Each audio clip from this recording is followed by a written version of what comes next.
Eu quero compartilhar com você uma palavra do Senhor a partir do livro de Atos dos Apóstolos, capítulo 9. Livro de Atos dos Apóstolos, capítulo 9. Hoje à noite nós temos o culto de chegada do Renove. Tem um grupo de 60 mulheres retiradas, né? Aqui em Pedro do Rio, da nossa igreja, estão lá em Pedro do Rio, um retiro, estive lá ontem, e a presença de Deus é algo extraordinário lá, né? Muita gente sendo tratada, quebrantada. E para você que não foi ao Renove ainda, talvez porque você tem algum receio de um retiro e tal, não sei. Dia 25 de novembro nós vamos ter um Renove especial, que vai ser feito aqui no templo, né? Então dia 25 de novembro vai ser um Renove diferente, de um dia inteiro, não é? Então, se você não foi ainda, e ele acontecerá para homens, para mulheres e para jovens.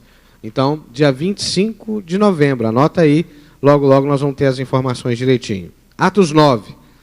Atos 9, a partir do verso 1.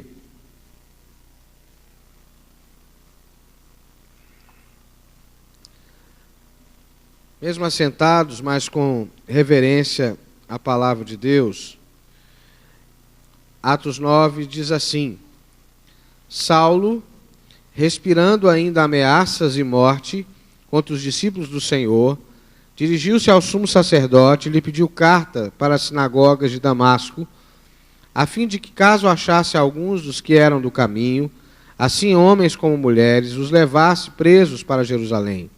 Seguindo ele estrada fora, ao aproximar-se de Damasco, subitamente uma luz do céu brilhou ao seu redor. E caindo por terra, ouviu uma voz que lhe dizia: Saulo, Saulo, por que me persegues? Ele perguntou: Quem és tu, Senhor? E a resposta foi: Eu sou Jesus, a quem tu persegues. Mas levanta-te e entra na cidade, onde te dirão o que te convém fazer. Os seus companheiros de viagem pararam emudecidos, ouvindo a voz, não vendo contudo ninguém.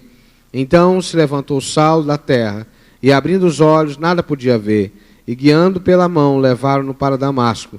Esteve 3 dias sem ver, durante os quais nada comeu nem bebeu. Senhor, fala conosco através da Tua palavra, é a nossa oração, em nome de Jesus. Amém, amém.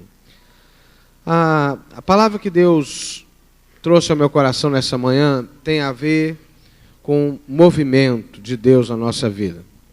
Tem a ver com uma vida movida por Deus, não é? A vida de Paulo é uma inspiração para nós por diversas razões, mas uma delas é que Paulo foi alguém que passou por uma mudança brusca na sua vida. Paulo foi uma pessoa que, de fato, precisou se colocar à disposição para viver uma grande mudança. Uma grande mudança. E assim, às vezes nós estamos abertos para alguns ajustes, mas não estamos abertos para uma mudança significativa. Não é? Paulo vive isso. E a outra questão importante é que essa abertura de Paulo a mudanças gerou um grande impacto na vida dele. Não é? É interessante como que nós que somos cristãos e evangélicos, e também por natureza religiosos, porque de alguma maneira a gente, por mais que a gente não gosta desse termo, mas a gente cultiva uma religiosidade, e ela pode ser doentia ou ela pode ser sadia. A nossa expectativa é que ela seja sadia. É interessante que, por contraditório, a gente tende a se tornar resistente a mudanças. A gente serve um Deus vivo, um Deus que se revela a nós, um Deus que se manifesta e que nos convida a mudanças continuamente, mas por alguma razão, que eu não sei explicar muito bem qual é, não é? Cada um tem a sua, mas tem algumas razões estruturais, sociológicas, psicológicas, a gente acaba se tornando resistente a mudanças. Nós ouvimos todos os dias uma mensagem que nos confronta, nós lemos, nós somos confrontados pela palavra, mas de alguma maneira, alguns de nós, muitas vezes, se dirigem à palavra, buscam a palavra, na expectativa que essa palavra respalde o meu próprio modo de viver. Há uma inversão. Ao invés de eu procurar a palavra para que ela dirija a minha vida, eu procuro a palavra para que ela me mantenha do jeito que eu estou. E eu encontre respaldo nela para continuar do mesmo jeito. E, infelizmente, há muitas pessoas, e a igreja é tentada a isso continuamente, a buscar na palavra respaldo para ficar do mesmo jeito. E isso é uma baita de uma contradição, porque a palavra é viva e nos leva a uma mudança constante. Porque quem serve um Deus vivo, toda vez que se encontra com Ele, é transformado, de glória em glória, como diz a palavra, de fé em fé, de força em força, dia a dia. O contrário disso nos coloca diante de duas coisas. Ou Deus é limitado, ou nós não estamos abertos. Então, como Deus não é limitado, é a segunda opção.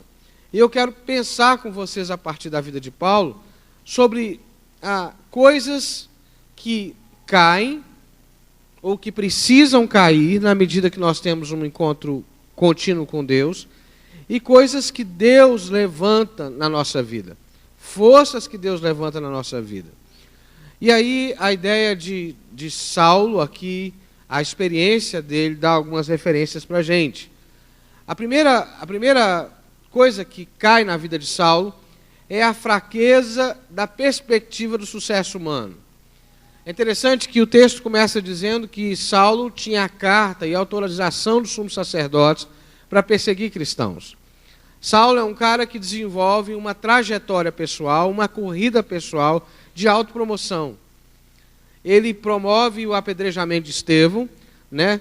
Lucas diz que Paulo consentia com a sua morte, mas é mais do que isso.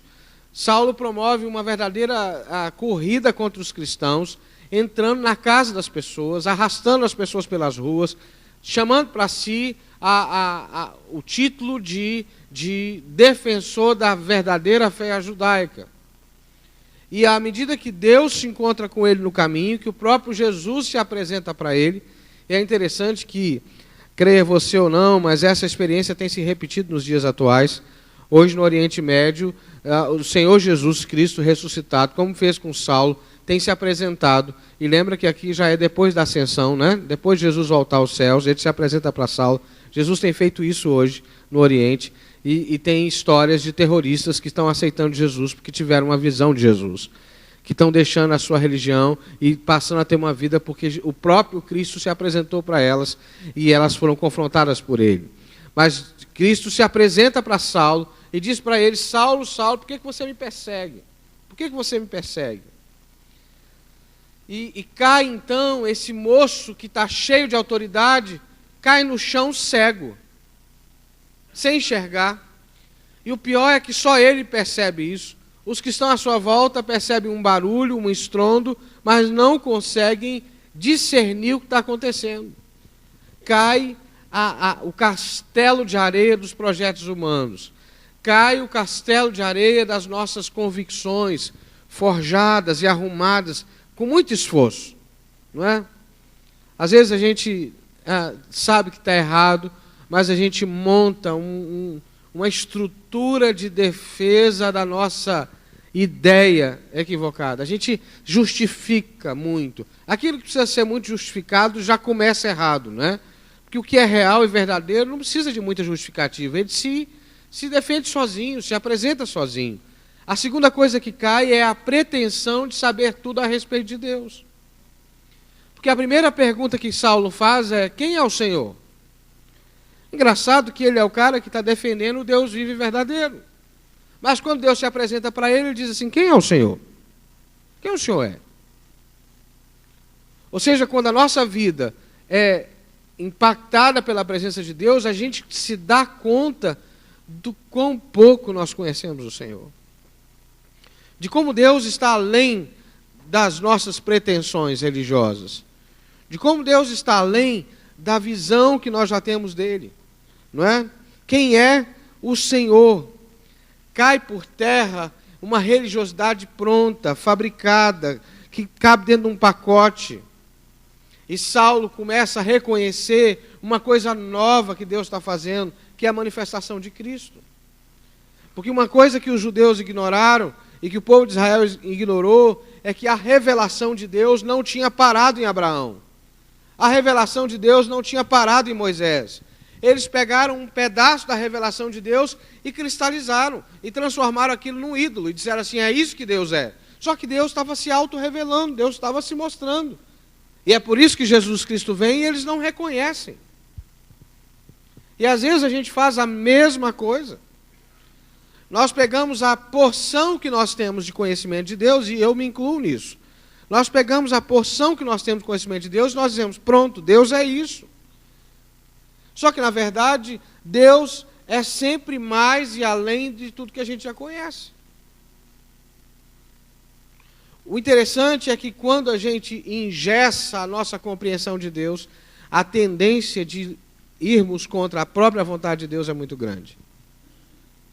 Presta atenção que Saulo, de certa forma, está bem intencionado. Ele tem respaldo das autoridades dele, dos sacerdotes. Ele está bem intencionado, mas ele é achado lutando contra Deus. Você já se achou lutando contra Deus alguma vez na sua vida? Já? Eu já. Não é? No momento em que a minha convicção, na verdade, se mostrou opositora daquilo que Deus estava querendo fazer. Em que a minha condição espiritual, na verdade, era impedimento para o que Deus queria fazer. E a Bíblia diz, Jesus disse para os fariseus, vocês podem me resistir, mas não resistam ao Espírito, porque senão não haverá salvação para vocês. E a gente entende errado essa história. Deixa eu abrir um parêntese aqui. Quem aqui já ficou com medo de ter blasfemado contra o Espírito Santo? Quem aqui já ficou uma vez com medo de ter blasfemado contra o Espírito Santo? Não é? Nossa, eu fiquei. Talvez é porque a gente fala pouco disso hoje, talvez nem por tanta gente. Eu já fiquei algumas vezes com medo de ter blasfemado contra o Espírito, porque Jesus disse que blasfema contra o Espírito não tem perdão. E a gente achou que era falar alguma coisa contra o Espírito. Mas na verdade não é isso. A blasfêmia contra o Espírito é resistir à voz do Espírito. É resistir à direção que o Espírito está dando. É se tornar opositor. E aí quem resiste o Espírito não tem salvação mesmo. Porque a Bíblia diz que é o Espírito que convence o homem do pecado, da justiça e do juízo. Não é que há um pecado para o qual não há perdão. Porque a Bíblia diz que onde abundou o pecado, superabundou a graça. Mas se você permanece em resistir o Espírito Santo de Deus, não haverá salvação mesmo. Porque sem ouvir o Espírito não pode haver arrependimento. Sem arrependimento não há lugar para abrir o coração para Jesus. Sem Jesus não tem salvação. É simples assim. É simples assim. E aí tem muita gente pecando contra o Espírito e não sabe. Porque resiste à obra do Espírito. Resiste e vive aquém do que Deus quer fazer. Agora, olha como é rico o texto. Da mesma maneira que o pessoal disse que Paulo estava de cavalo, né? É possível que ele estava a cavalo, que como ele estava numa comitiva, né? Mas a gente não sabe a cor do cavalo, o nome do cavalo, a altura do cavalo, que a turma disse que ele caiu do cavalo. A Bíblia não diz isso, né? Mas é fato que Paulo veio ao chão e junto com ele veio a religiosidade, junto com ele veio a pretensão de sucesso, junto com ele veio a arrogância espiritual de Paulo, veio a apatia e a indiferença que ele tinha em relação ao movimento de Jesus. Veio tudo por terra. Foi tudo no chão. Mas Deus, guarde isso no coração. Fala com o teu irmão assim. Deus não te põe no chão para te deixar pior. Fala para ele. Deus, quando te põe no chão, Ele põe para te levantar melhor e transformado. Amém? E pode ter certeza, Deus abate sim. Por amor.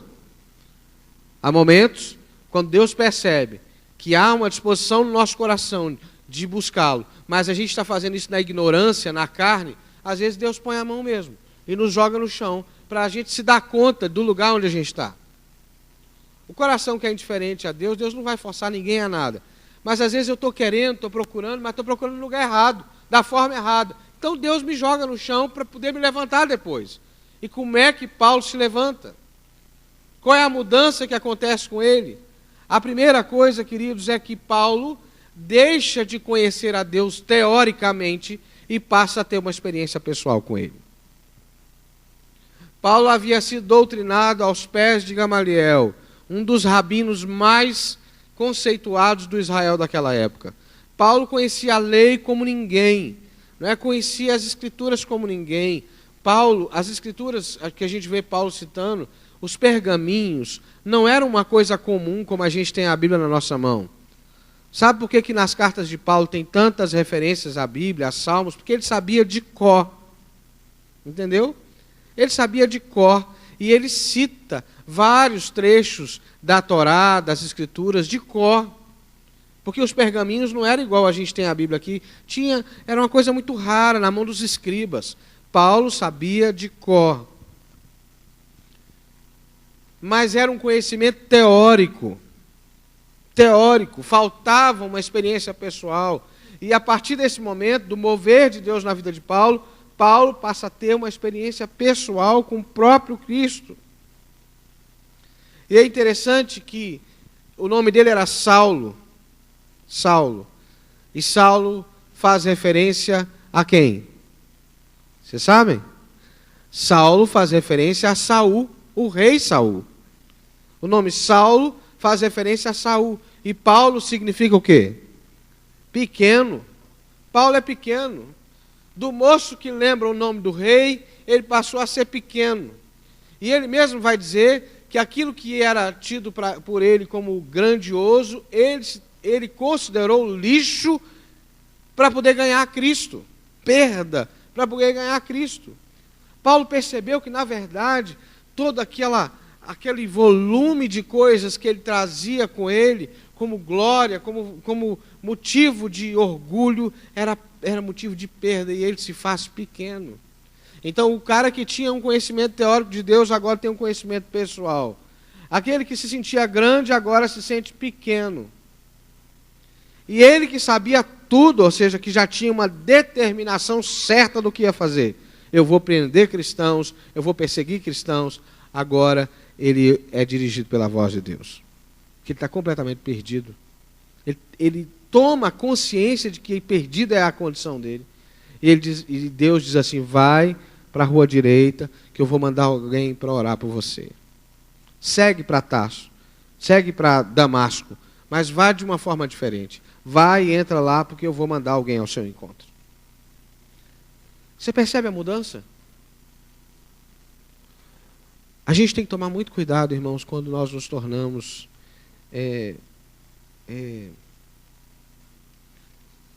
donos da verdade, do conhecimento, sabe?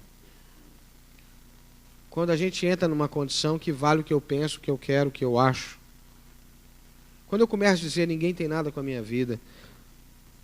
Não é? Quando eu começo a achar que eu posso decidir a meu bel prazer o que é bom, o que não é, o que é certo e o que é errado. Eu não me torno dono da verdade, não é quando eu tenho uma convicção de algo, é quando eu sou o único critério para decidir o que é justo e o que não é. Quando o que Deus está fazendo, não importa. Importa o que eu penso, importa o que eu quero. A direção de Deus através da igreja, do que Deus está movendo, não importa. Importa o que eu quero, o que eu penso. Aí eu me tornei dono da verdade, porque eu não ouço mais ninguém. Não ouço meus pais, não ouço a minha família, não ouço a minha família da fé, não ouço meu pastor, não ouço a igreja. Não percebo o que Deus está fazendo, eu sou dono da verdade. Eu faço o que eu quero. Entende? Isso cai na vida de Paulo e agora ele é movido por uma voz. Pela voz de Deus que diz para ele: vai aqui, faz isso, vai para lá e fica lá esperando. Você pode imaginar a angústia de Saulo? Um cara proativo, que tinha uma agenda pronta na mão: vou chegar em Damasco, vou fazer isso e mais aquilo e mais aquilo. Você já teve que desistir de um planejamento na sua vida? Já? Já teve. E você tinha um plano certo, Deus diz: não é isso, mas não diz de pronto o que é? Já passou por esse deserto? Meu Deus, é terrível. Quando você tem uma convicção e Deus olha e diz assim: não, não é isso não, meu filho. Você entendeu errado. Aí você pergunta: o que é, Jesus? E ele diz assim: espera. Aí você fica numa angústia, como diz o salmista: eleva os olhos para os montes, de onde me vem o socorro. Você olha para um lado, olha para o outro, e parece que Deus se calou, parece que Deus se fez silencioso. É mais ou menos isso que Deus faz com Saulo. Vai para lá e espera. E aí uma outra mudança, uma gigantesca mudança acontece. Deus mobiliza um moço chamado Ananias. A gente nunca ouviu falar desse moço antes desse texto. E depois desse texto também, nem o próprio Saulo fala dele de novo. Ananias. Tinha um discípulo em Damasco chamado Ananias. E Deus se revela para Ananias e diz assim, olha, vai lá na casa tal e tal, no endereço tal, porque tem lá o Saulo, e eu disse para ele que alguém ia lá orar para ele, por ele. E Ananias diz assim, mas Senhor... Ananias entra numa de dar conselho para Jesus. Né? Você já deu conselho para Jesus? Não. Hein? Alguém aqui já deu conselho para Jesus? Hein? Alguém já deu? Não. Eu já dei. Né? Senhor, talvez o senhor não está sabendo. Mas esse moço aí, ele é perigoso, Jesus. Esse moço conseguiu carta do sumo sacerdote para acabar com a gente. E aí ele... diz assim, Deus diz para Ananias assim, Deus compreende o medo de Ananias, porque não é para menos, né? Deus diz assim, vai lá, Ananias, que eu vou explicar para ele, eu vou mostrar para ele. E não é para Ananias que Deus está dizendo, é para Paulo, o quanto importa sofrer pelo meu nome. Deus diz para Ananias assim, vai lá, Ananias, que eu vou mostrar para ele o tesouro de depender de mim. E aí uma coisa extraordinária acontece. Quem é Ananias, gente? Dentro dos padrões da sociedade, Ananias não é ninguém. Dentro dos padrões hierárquicos, Ananias não é ninguém. Mas no reino de Deus, Ananias é um homem cheio de autoridade, sobre o qual está uma coisa que a igreja evangélica perdeu. A gente não usa muito esse termo, mas tem uma coisa chamada sucessão apostólica. Você sabe o que é sucessão apostólica? Sabe o que é isso? Não? Sabe não? Vou te explicar. Deus instituiu os 12. Jesus instituiu os 12, certo? Não é isso? Ele instituiu os 12. Jesus, o próprio Cristo, instituiu os 12. Os 12 fizeram outros discípulos. O próprio Jesus tinha instituído mais 70 com eles. Mais do que 70, 120, incluindo eles. E os enviou. Eles fizeram outros discípulos. Eles fizeram outros discípulos. Vem aqui, pastor Hélio, por favor, vem cá. Vem cá, filho, vem cá. Isso, você. Me fala teu nome, que eu não gravei teu nome. Hein? Nicolas. O Nicolas está aqui. Eu recebi investimento de autoridade através do bispo que me estabeleceu aqui. O pastor Hélio recebe autoridade através da minha imposição de mão sobre a cabeça dele. Ele põe a mão sobre a cabeça do Nicolas. E a mesma autoridade que passou de Jesus aos apóstolos, que passa dos apóstolos aos seus discípulos, e que veio percorrendo ao longo dos séculos e chegou ao bispo, que me investiu de autoridade, e que eu investiu, é sobre o Nicolas. Então, quando eu ponho a mão sobre o Nicolas, olha para frente, Nicolas. Está vendo esse moço aqui? Está cheio de autoridade do Espírito Santo em nome de Jesus. Amém ou não? Qual é a autoridade que está sobre a vida dele? Uma autoridade de 2000 anos. É muita coisa, Nicolas, aí. Hein? Recebe aí, Nicolas. Fala assim, ó, peguei. Isso, aplaude o Senhor pela vida do Nicolas, né? Aliás, na semana passada, né? Não sei se você consegue achar aí fácil, Vinícius. Tá no Face da igreja, os meninos no Giro da Serra lá, lembra? Né? Na semana passada, os adolescentes foram desafiados aqui no culto de quarta-feira, a saírem para falar de Jesus, e eles saíram. E eles falam não como quem... Eles não chegam lá sozinhos. Eles estão imbuídos de uma autoridade. Eles estão imbuídos de uma responsabilidade, de um governo, de um poder que foi colocado sobre a vida deles. É o que acontece com Ananias. E Saulo, pela primeira vez na vida dele, experimenta isso. Saulo experimenta o poder da sucessão apostólica, da autoridade que é passada de discípulo por discípulo, e uma coisa extraordinária acontece na vida dele. E essa aqui, queridos, é um valor que a gente precisa resgatar no nosso meio.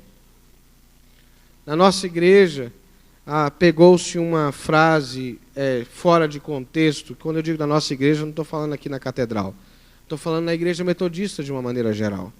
Pegou-se uma frase fora de contexto de Wesley, dizendo que nos metodistas se pensa e deixa pensar. E é verdade.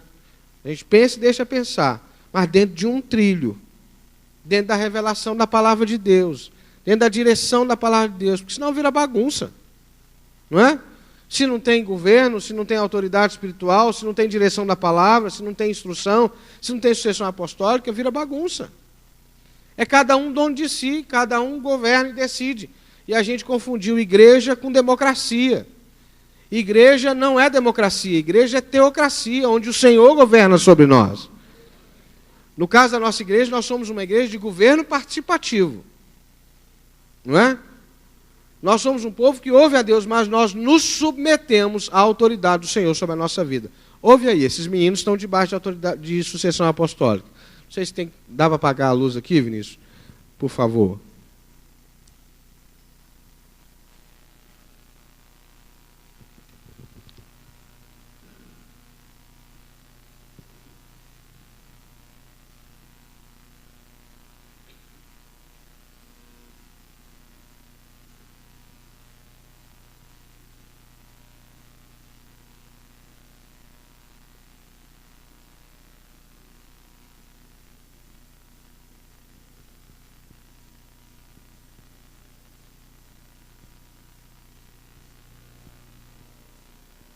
A gente está sozinho ali hoje.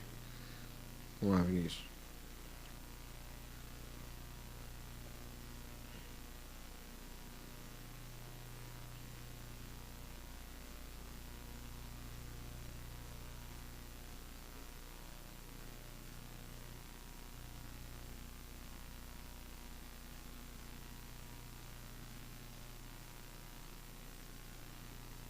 Bom, não sei se a gente vai conseguir.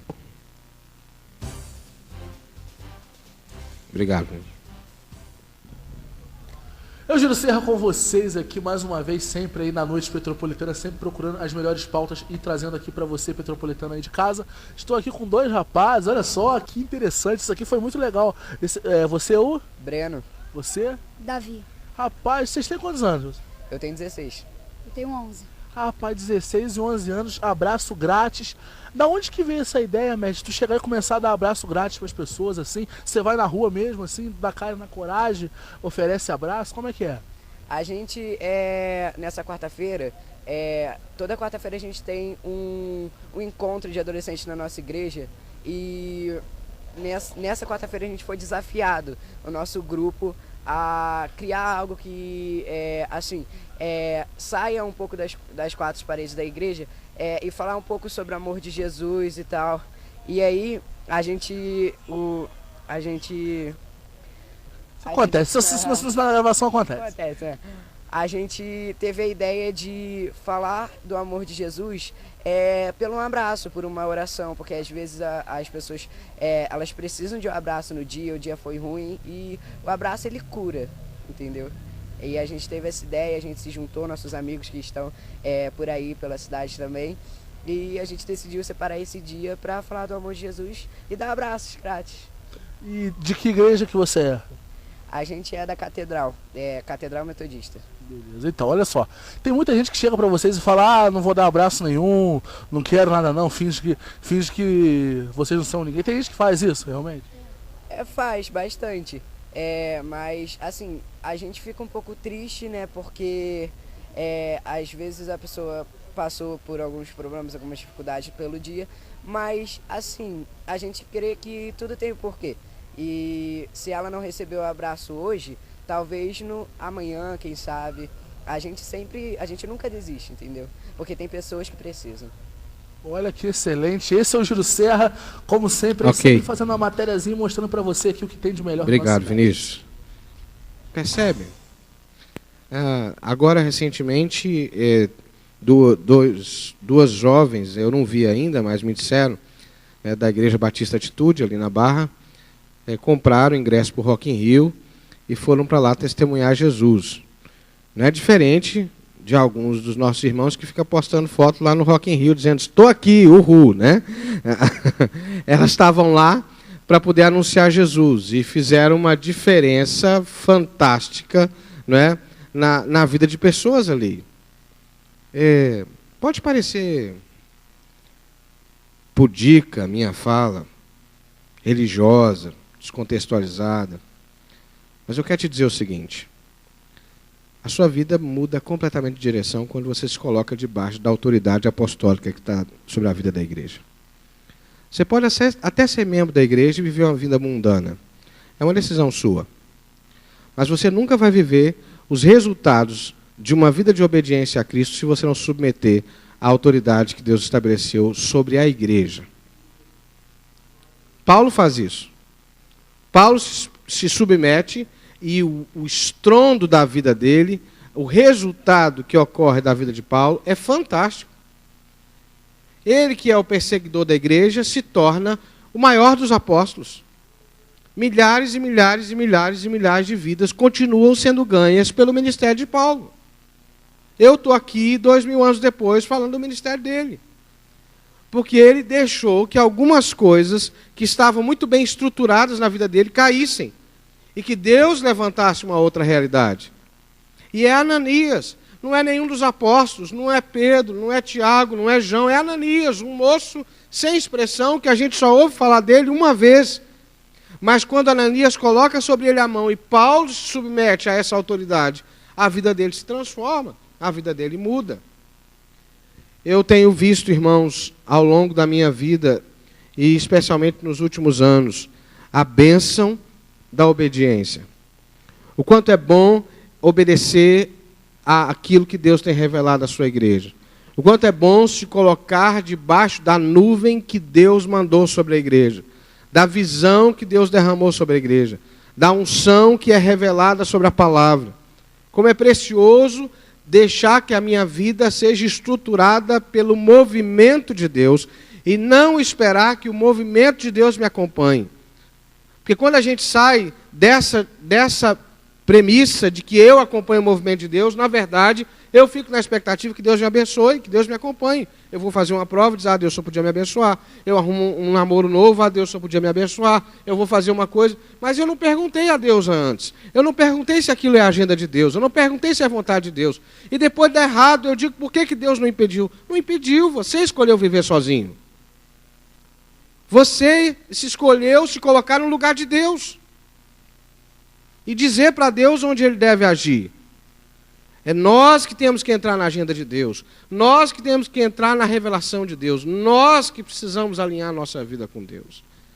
Sabe, querido, eu quero nessa manhã orar com você. Orar com você para que Deus nos ajude, a mim e a você, a alinhar a nossa vida ao que Ele está fazendo.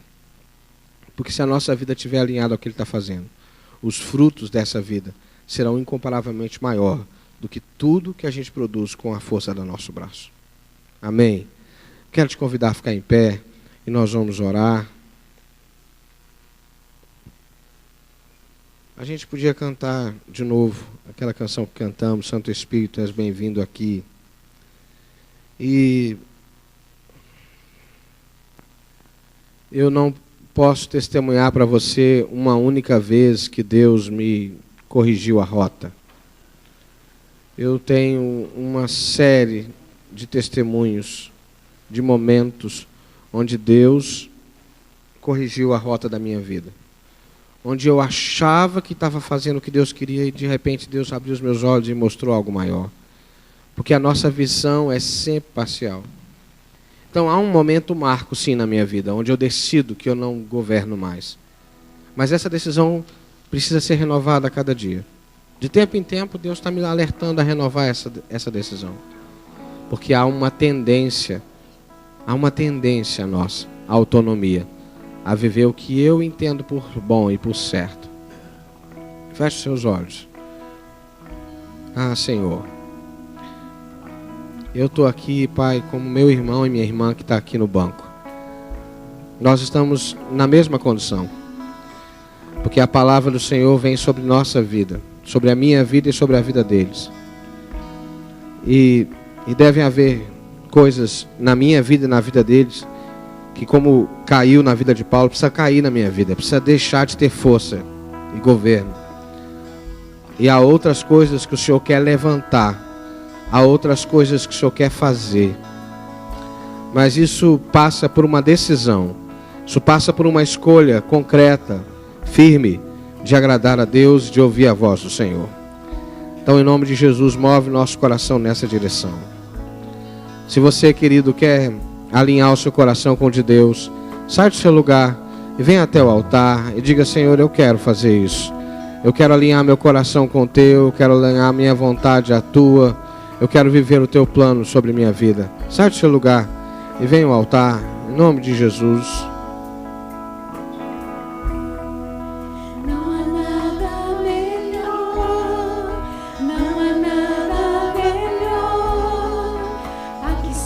Comparar a esperança viva.